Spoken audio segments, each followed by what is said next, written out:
Actor Dhanush recently expressed strong concerns about the use of AI in filmmaking, Who? particularly actor Dhanush, Tamil actor Dhanush. Yes.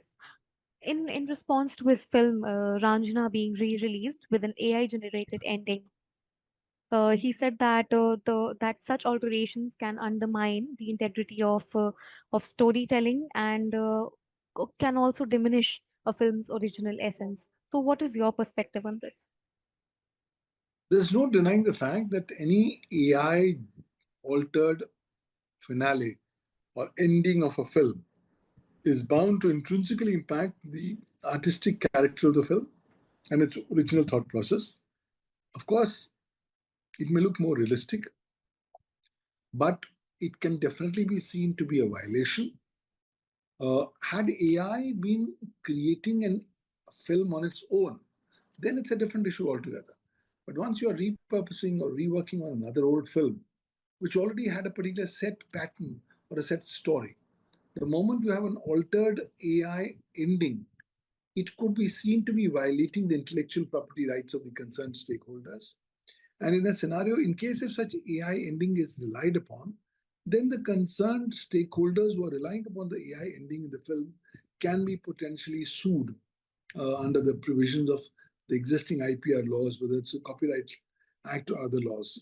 In any case, seen from another perspective, uh, when a film is created, in this case, say Raanjhanaa or something else, the original, this is an original cinematographic work.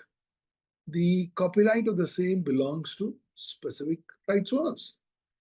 Now, once AI picks up the same film and just modifies, shall I say genetically, or shall I say from a finale standpoint or a climax standpoint, it can definitely be seen to be tampering with original literary or shall I original cinematographic work.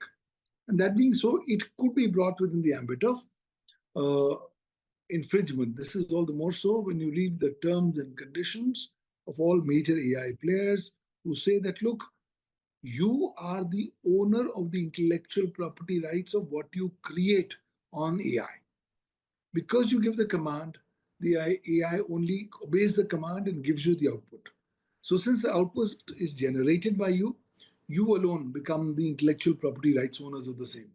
So, this is bound to be in direct conflict with the intellectual property rights of other rightful owners who belong to whom the original rights in the original film belong. So, we are bound to see more litigation, we are bound to see more confusion.